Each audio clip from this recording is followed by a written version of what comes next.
Best HFY Stories, Humanoid Sentience, a deep dive.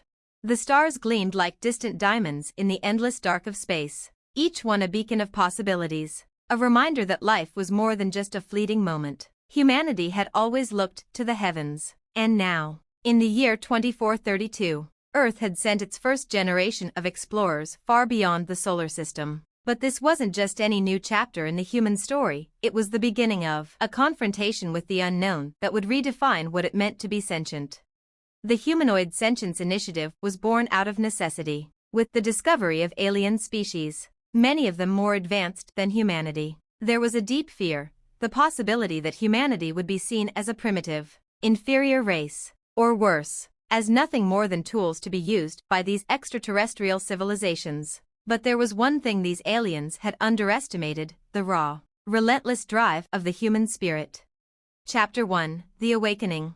It all began on the distant planet of Sentience 7, a world inhabited by the Exitorians, a highly intelligent species of multi-limbed beings with a rich, complex history. The Exitorians were not hostile, but they had their own agenda, often dismissing humans as curious, but ultimately unimportant. They thought humanity would simply fade into the background, lost among the vast tapestry of alien races. But then, during an exploratory mission, an unexpected event occurred. Dr. Eleanor Griggs, the lead scientist of the expedition, discovered something in the ruins of an ancient Exitorian city, a device that appeared to be far older than any technology known to exist in this part of the galaxy. It was a humanoid construct, perfectly designed to interact with the ancient technology and seemingly capable of independent thought. Upon activation, the humanoid construct, a synthetic intelligence, began to speak in perfect English. It claimed to be a repository of knowledge, an ancient entity, and it recognized humanity as an emerging sentient species. This discovery was a revelation.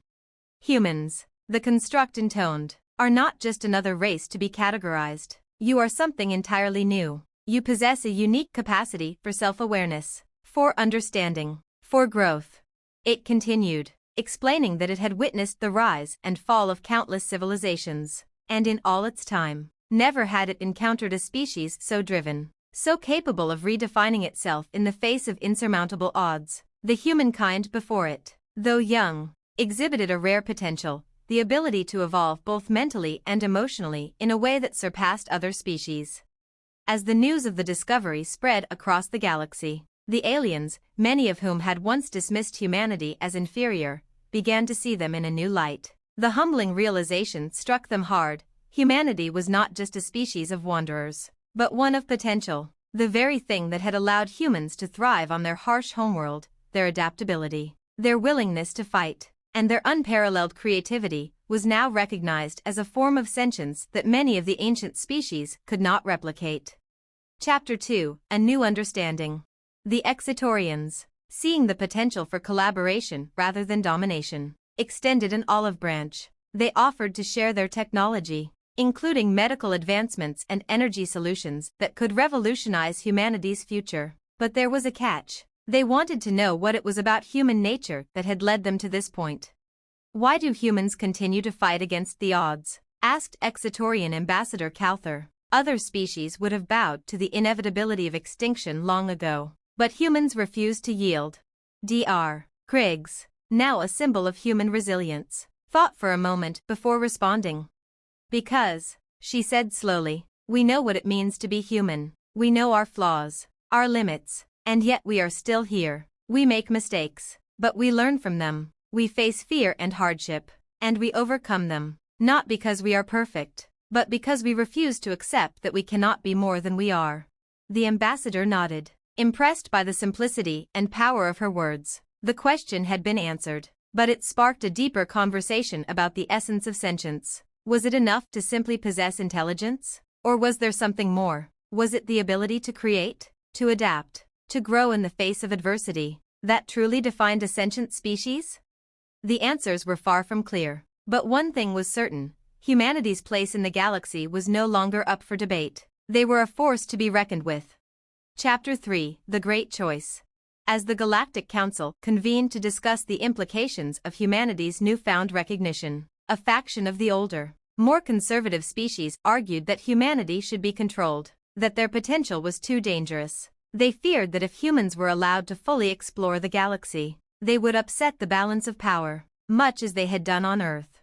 But humanity, led by Dr. Griggs and her team, had learned one thing from their encounters: it wasn't just about survival. It was about the ability to forge one's path, to learn from the universe, and to make their own future. At the heart of the debate, the question was clear: should humanity be allowed to remain independent, to grow and shape their own destiny, or should they be kept under the control of the older civilizations? The answer came in a way no one had expected.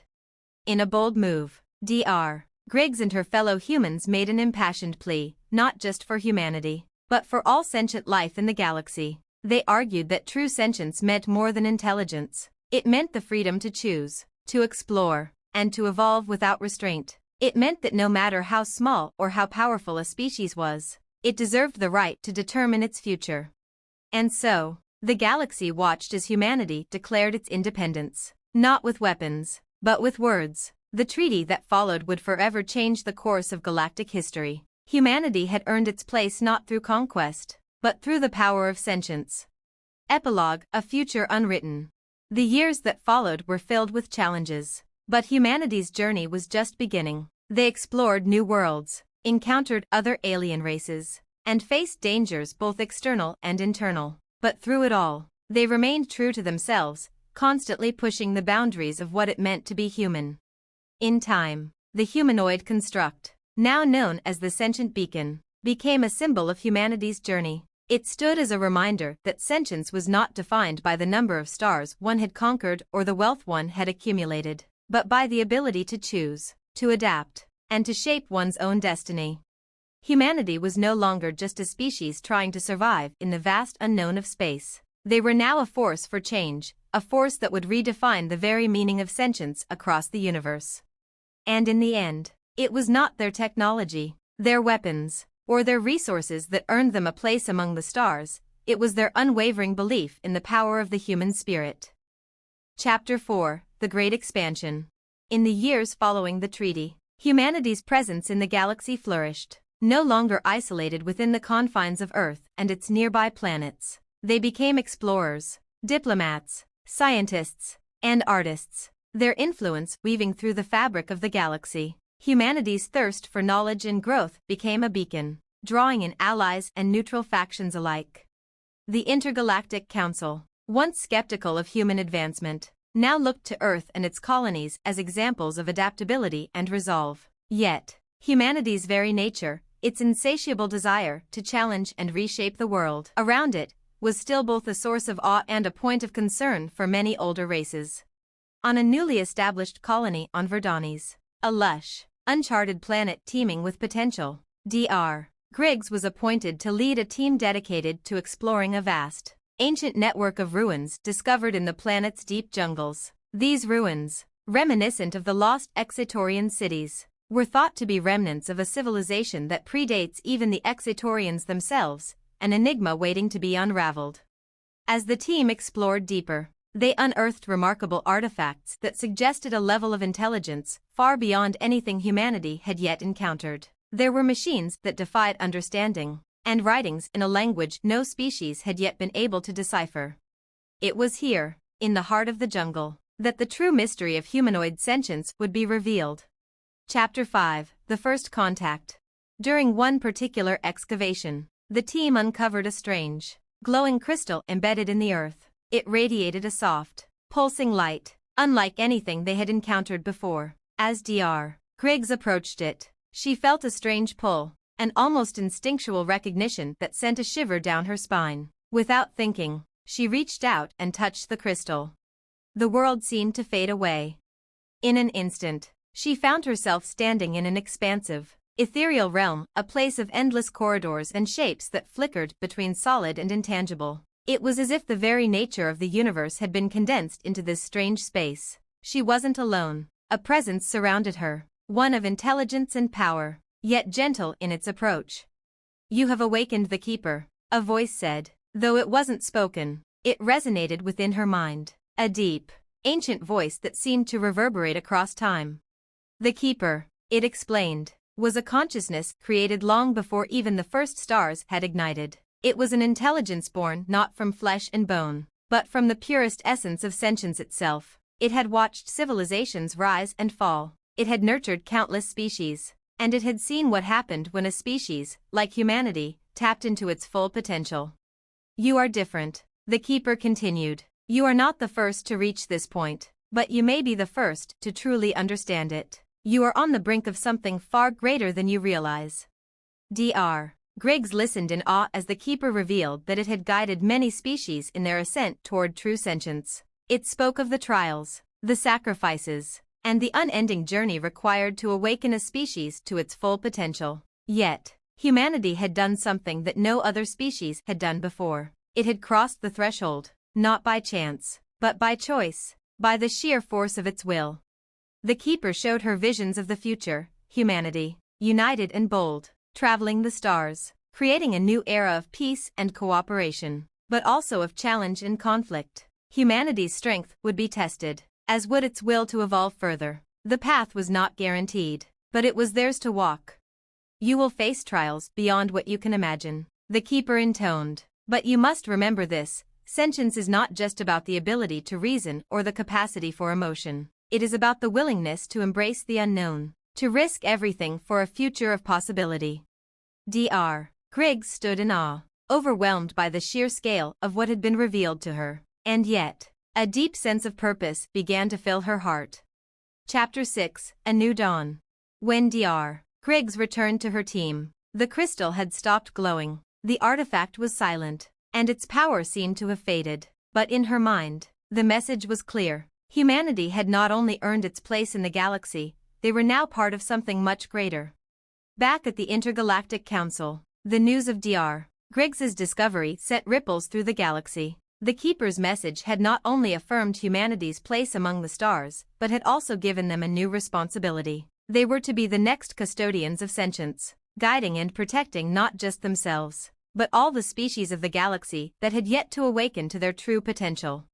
As Earth's influence expanded, humanity became the cornerstone of a new era. Their story, one of resilience, growth, and understanding, became a symbol to others. Species that had long remained in the shadows of their own limitations began to reach out to humanity for guidance, to learn the secrets of sentience, and to find their own paths to enlightenment. In the coming decades, humanity would forge bonds with species they once considered mysterious, and some even formed alliances with species that had once feared them. Through shared struggles and triumphs, the galaxy slowly became a place where the light of sentience could shine in every corner of existence. Epilogue: The legacy of humanity. Hundreds of years passed, and humanity's reach extended far beyond what was once imagined. The great works of exploration, art, science, and philosophy had left their mark on every world they touched. The story of the humans who rose from the depths of a harsh homeworld, who fought for their place among the stars, became a legend that was passed down through countless generations. Yet even as their legacy endured, they continued to evolve, always striving to be more, to understand more, and to guide others in their journey toward sentience. Humanity had learned the greatest lesson of all, that sentience was not a destination, but a journey, one that would never truly end. And so, as the stars glittered above, the universe watched as humanity's story unfolded, not as a conquest, but as a testament to the power of self-discovery, the courage to face the unknown, and the relentless drive to forge a future, not dictated by others, but chosen by themselves. In the end, it was not the galaxy that had changed humanity, it was humanity that had changed the galaxy, forever. Chapter 7: The Shifting Balance. Though humanity had earned its place as a beacon of sentience across the galaxy, their journey was not without its growing pains. As they expanded, their newfound position brought with it not only opportunity but tension. Some species, still hesitant about the rapid rise of humanity, began to question whether such rapid growth was sustainable. Many of these species had followed long and careful paths to achieve their place in the galaxy, and now, a species that had only recently been confined to a single world was pushing its way to the forefront. The older civilizations, particularly the Zithari, a technologically advanced species known for their pacifist yet highly structured society, began to voice concerns. They worried that humanity's ability to adapt too quickly might lead them down a dangerous path of unchecked power. The Zithari believed in the slow evolution of civilizations, that true enlightenment could only come through centuries, even millennia, of careful deliberation. The tension was not just political, it was philosophical. The humans moved too fast, Zithari Councillor Talrith said in a heated meeting at the Intergalactic Council. They change at the speed of thought, and with every change, they risk losing their humanity. The nature of their progress is unstable.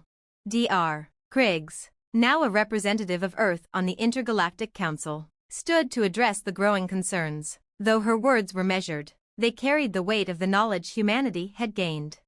Change is not something we fear, she said firmly. We have always embraced it. We are not like the Zithari, nor like the ancient civilizations that came before us. We are a species driven by the belief that nothing is too sacred to question, and nothing is beyond our capacity to change. It is our strength. But the philosophical divide was growing. Humanity had become a force that was too unpredictable for some, and too influential for others. The need for a new understanding, a shared vision for what the galaxy's future would look like, was becoming more urgent. Chapter 8: The Call of the Cosmos. It wasn't long before a new discovery further challenged humanity's role in the galaxy. Deep within a newly explored star system, an anomalous signal was detected, one that had been radiating from a planet that was believed to be uninhabited. At first, it was dismissed as an error, a glitch in the sensors, but after repeated scans, the signal became too distinct to ignore. The signal appeared to be a form of communication, encoded in a pattern far more complex than anything humanity had encountered before. The message was an invitation, but also a warning. Humanity's scientists, eager to uncover the mystery, launched an expedition. The journey took several months, and as their ship neared the planet, they discovered that its surface was unlike any they had ever seen. Geometrically perfect structures stretched across vast plains, with evidence of an ancient civilization that had long since vanished. Yet, the signal was still there, stronger than ever. When Dr. Griggs and her team arrived at the source of the signal, they uncovered a hidden city deep underground, perfectly preserved. It was unlike any civilization they had encountered. No alien species had ever built with such precision, nor had they created technology that seemed to exist outside of known laws of physics.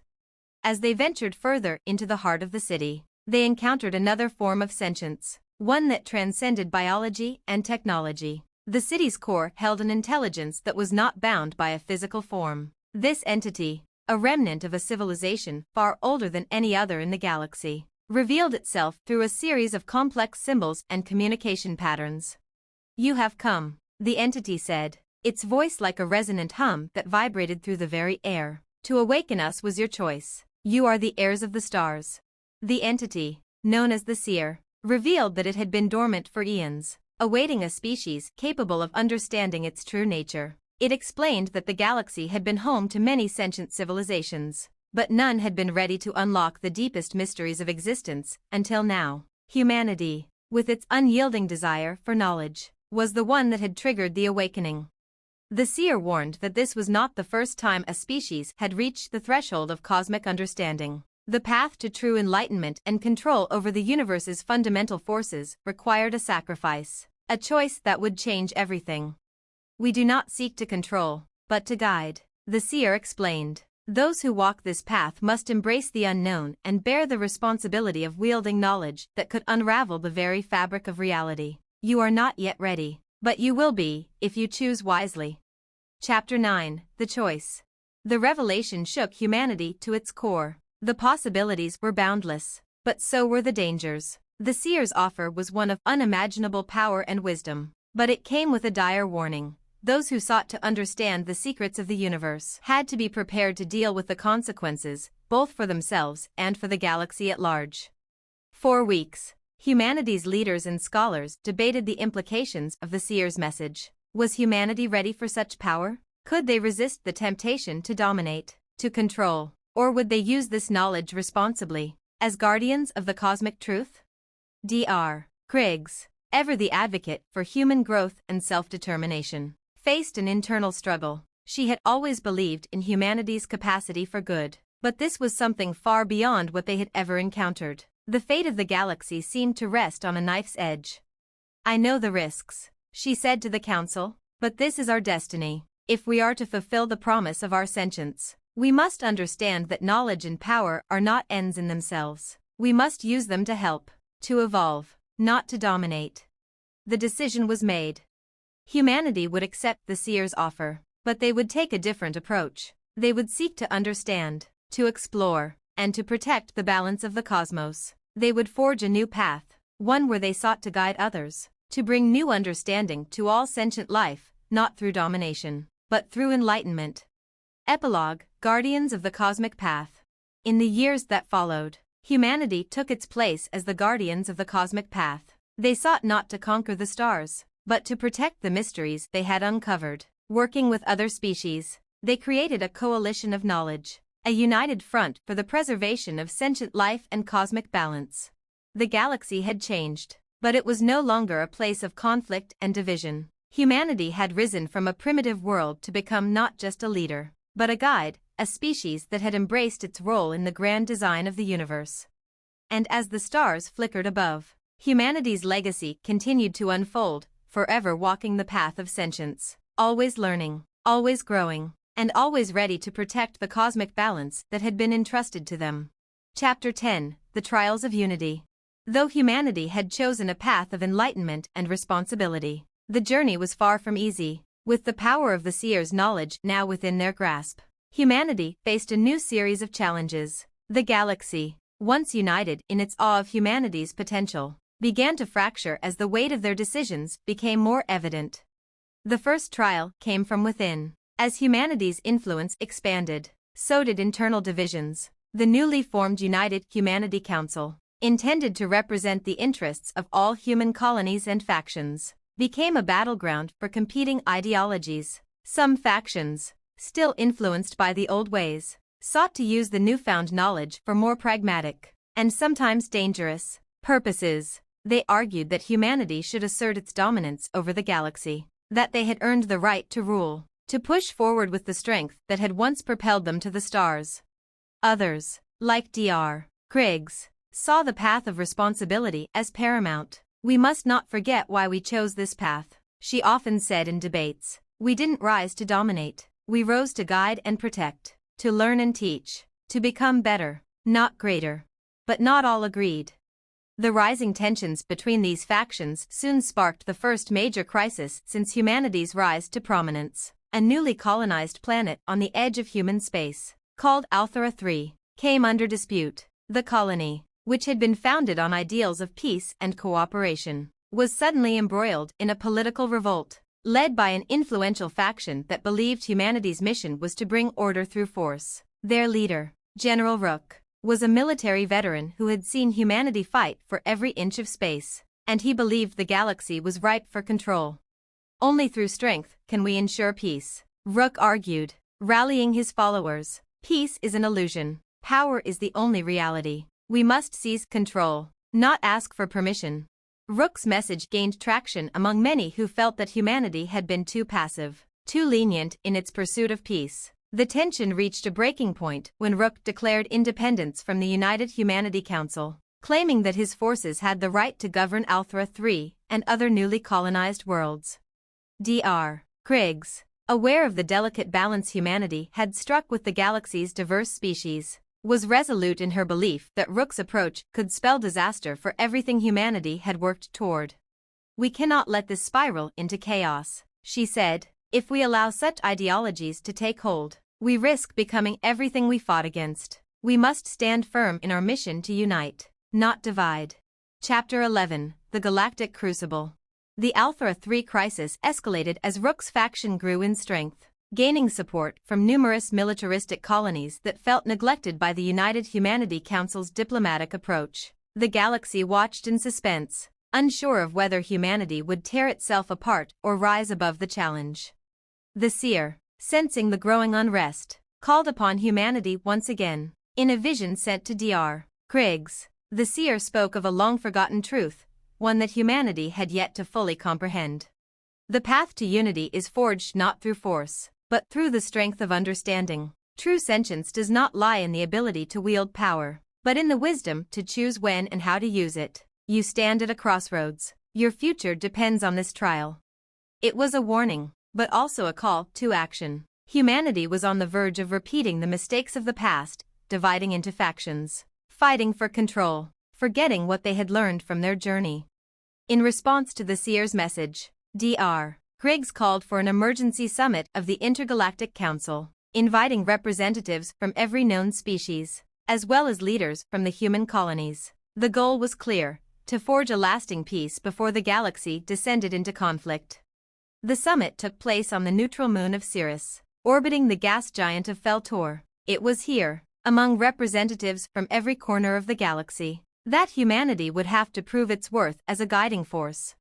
Rook, defiant as ever, led his faction to the summit, unwilling to compromise. He was met with fierce opposition, not just from humans who disagreed with his views, but from alien species who had come to admire humanity's efforts to create a cooperative galaxy.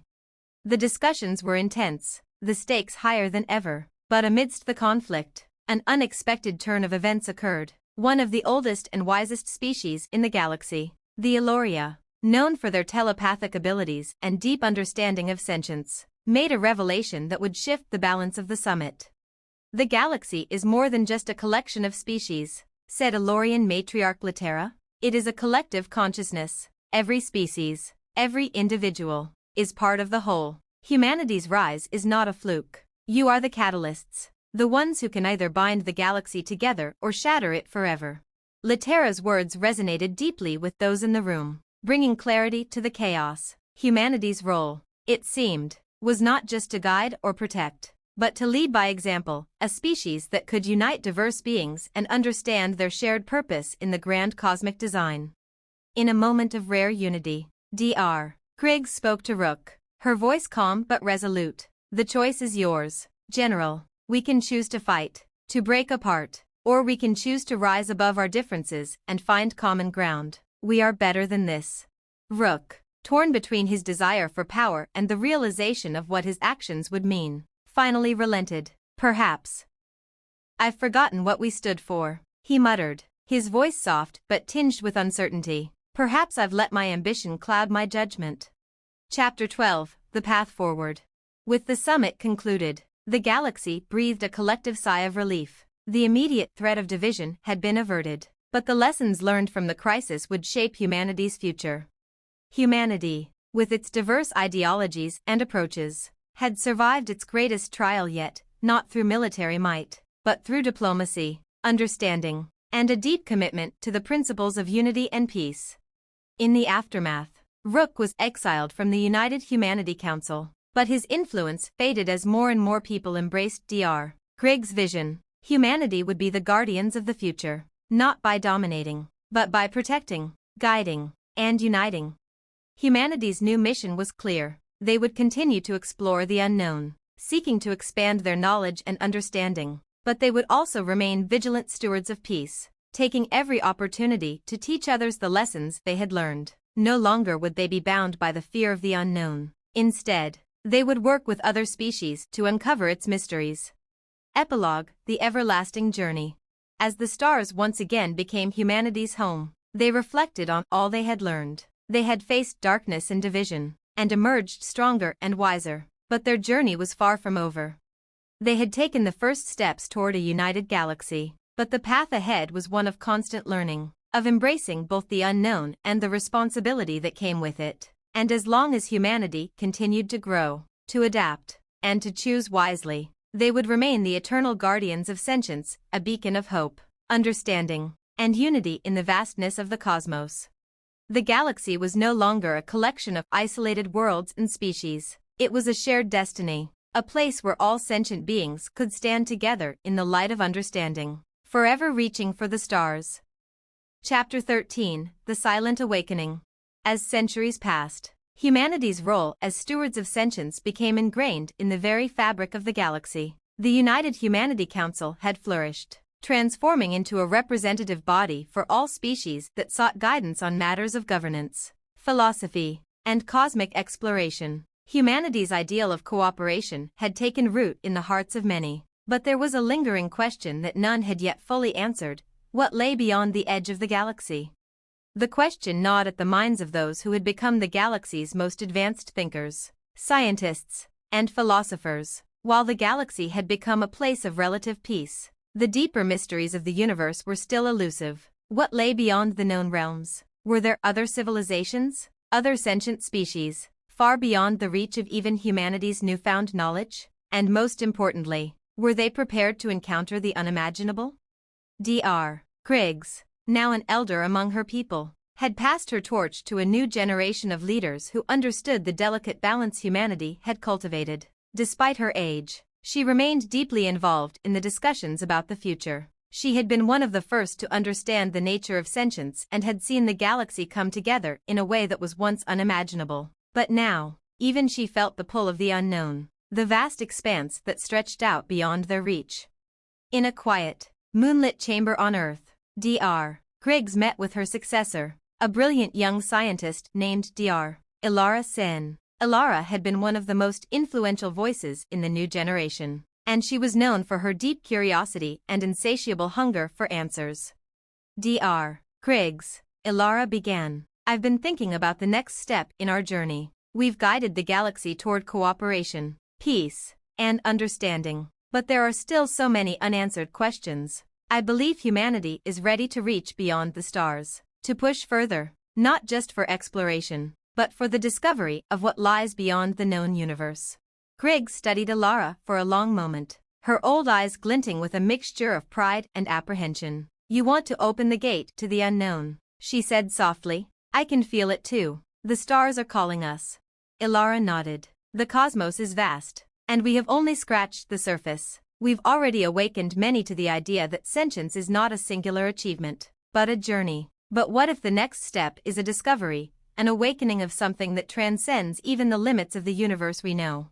Kriggs was quiet for a long time. What you're suggesting is not without risk. If we push beyond the known, we may encounter forces or intelligences that are beyond even our comprehension. We could discover something that could change the very nature of our existence, or destroy it. Ilara smiled, a glimmer of excitement in her eyes. Then we'll be ready, just as we were ready to face the challenges that brought us to this point. We've spent centuries learning to balance power with wisdom, to guide without controlling. Now it's time to see what lies beyond.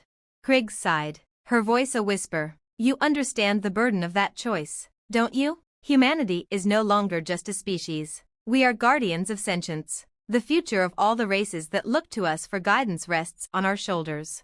But we can't live in the past, Ilara replied. We can't always stay within the safety of what we know. We have to seek the unknown, to keep evolving. That's the very essence of sentience. Kriggs nodded slowly, her face thoughtful. Then let us proceed with caution, as we always have. But let us also proceed with hope. For if we are to truly understand the nature of the cosmos, we must be prepared to embrace it, whatever it may bring. Chapter 14, The Great Venture.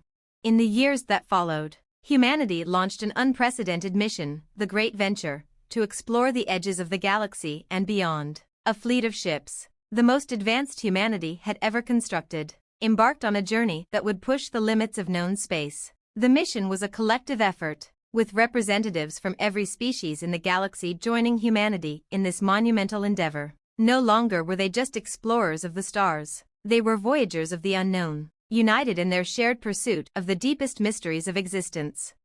Dr. Ilara Sen, now the leader of the expedition, stood at the helm of the flagship Soteria, a marvel of engineering and cosmic science. The ship was equipped with the latest in quantum technology, capable of breaking the barriers of light-speed travel and even manipulating space-time itself. Its mission, to travel beyond the galactic rim, into the uncharted void that lay beyond.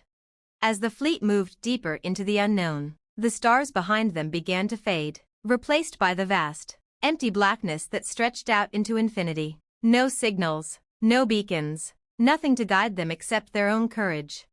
For months, the fleet traveled in silence, the vast emptiness weighing heavily on the minds of the crew. There were no external threats, no alien life to encounter, only the terrifying and exhilarating feeling of venturing into a place where no one had ever gone before. It was during one such journey into the dark recesses of space that they encountered the first sign of something unusual, a ripple in space-time. A subtle distortion that seemed to warp reality itself appeared on their sensors. It was not a ship, not a structure, but something far more complex. Ilara, her heart racing, watched the readings. "What is that?" she whispered, her voice filled with awe and fear.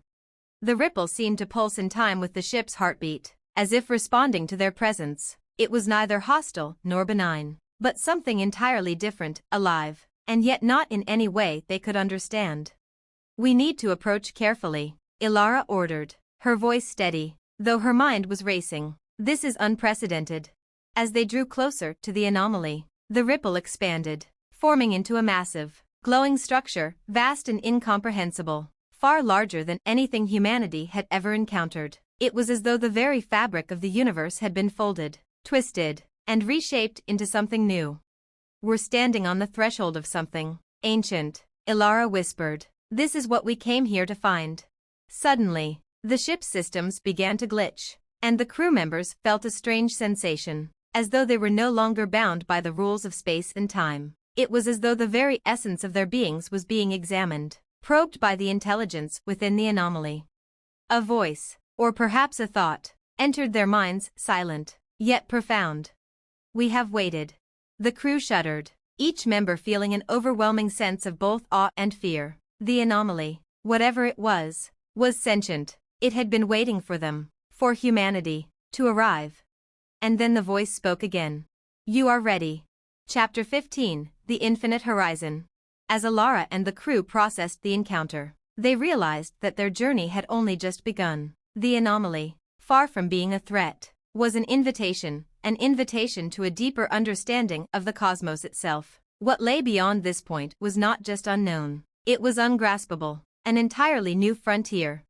"We've reached the edge of our understanding," Ilara said to her team, her voice filled with both resolve and wonder. "And beyond this edge is something greater, something that transcends everything we've known." The fleet's mission had transformed. They were no longer just explorers. They were participants in something far larger than themselves, part of a greater cosmic plan that would unfold as they continued their journey. Chapter 16, The Transcendence. The anomaly, which the fleet had now entered, was not just a physical space, it was a transformation. As the Soteria and the accompanying ships passed through the radiant, rippling edge of the phenomenon, the crew felt their perceptions of reality shift. The stars they had known faded from view, replaced by a strange, ever-changing field of energy that danced in hues no one had ever seen before. It was as though they had crossed into another dimension, a place where the very fabric of space and time was different.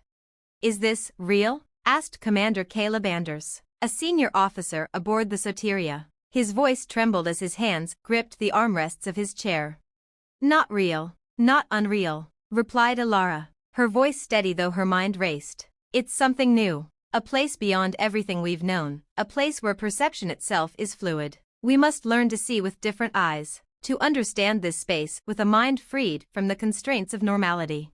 The entire fleet had experienced similar sensations, time slipping, gravity warping, the very nature of existence becoming both infinite and infinitesimal all at once. The anomaly was not a place, it was a gateway, a place of transformation where the lines between space, time, and thought blurred. But what lay beyond it? And what would happen to those who ventured deeper?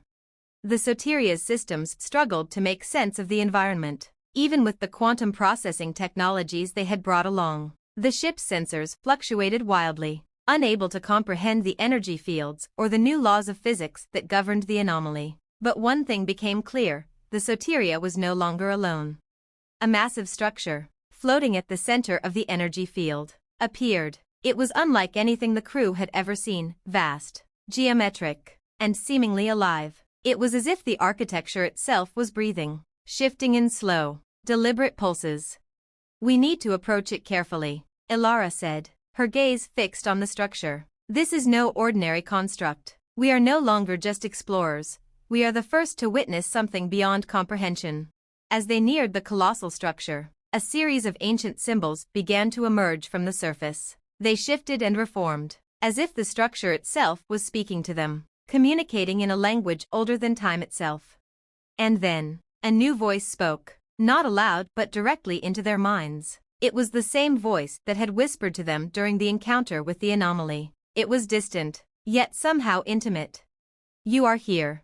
The words echoed in Alara's mind, a declaration of inevitability. She had known, deep down, that this was not just an encounter, it was a calling. We have watched, and now you have arrived. You, the sentients who dare to transcend, are the ones we have awaited. The test has begun. Alara blinked, as though the weight of the words had pierced her very soul. Test? What test? She asked aloud, though she knew the answer would not come in the form she expected. The test of the mind, the test of the spirit, the test of the will. A beam of light, so pure and so intense that it made the stars themselves seem dim, enveloped the Soteria. The crew, though shielded by the advanced technology of the ship, felt a surge of energy course through their beings. It was overwhelming, yet strangely comforting. It was as if the universe itself was speaking to them, as if they were being judged by an intelligence that spanned millennia. For a moment, Alara felt herself detached from her body. She was no longer bound by physical form or the constraints of spacetime. Instead, she became something greater, an awareness, an observer, floating in the boundless expanse of thought and existence. She saw visions of other civilizations, long since forgotten, who had passed this way before, species that had transcended their physical limitations and evolved into something beyond comprehension. They were not just beings anymore. They were concepts, ideas made manifest. But there was a dark side to this transcendence. She saw visions of those who had failed, who had sought to grasp power from the unknown and had been consumed by it. Those who had not understood the true nature of existence, who had allowed their ambitions to overshadow their wisdom. Only those who understand the essence of sentience may proceed. Power is not given freely. Knowledge is earned. Alara's vision shifted back to the present. She stood in front of the colossal structure again, feeling her body return to its physical form. She was back in the Soteria, but something had changed inside her. She had seen it, the potential of what humanity could become, the peril of what they could lose, and the responsibility they now carried. The voice returned. You have passed the first test, Alara Sen, but the trials are not over. You must choose. The path of ascension lies before you, but it is not without sacrifice. The next step will not be easy, and you may lose much, including your very sense of self. Are you willing to continue? Alara felt her heart racing, yet there was no hesitation in her mind. She knew what she had to do. She was ready. I am ready, she declared, her voice strong. The voice, filled with an almost maternal approval, responded. Then step forward, and know that you are not alone. The future is yours, but so is the responsibility of carrying the light forward. Chapter 17, The Infinite Journey. As Alara made her decision, the anomaly began to shift. The vast structure began to open, revealing what appeared to be a gateway, no longer a physical portal, but a doorway into something even more incomprehensible. The crew of the Soteria braced themselves as they followed Alara's lead, entering the portal. The moment they passed through, they were no longer in the galaxy they had once known. They were in a space beyond comprehension, where time was both infinite and non-existent, where the concept of distance was irrelevant. This was the true frontier, the place where all knowledge converged.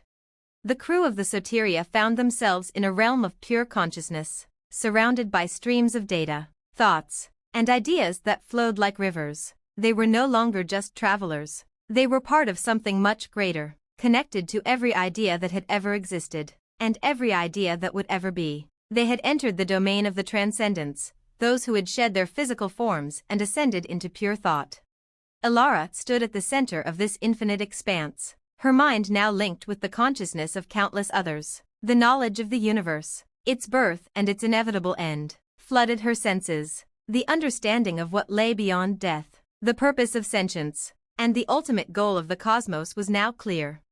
But as the knowledge filled her, she felt the weight of it, the burden of knowing that humanity was now part of a far greater plan. They had transcended their former selves, but the responsibility to guide the galaxy, to teach the others who would come after, remained. They were no longer just a species among many. They were the architects of the future, the shepherds of a new age. We are ready, Alara whispered, her voice echoing in the infinite expanse. And with those words, humanity stepped into its true role, a beacon of sentience, a guide to the galaxy, a living bridge between the physical and the transcendent. The journey was not over. It had only just begun. Humanity had become part of something greater, forever intertwined with the infinite horizon. The stars were no longer distant. They were home. The infinite journey had begun.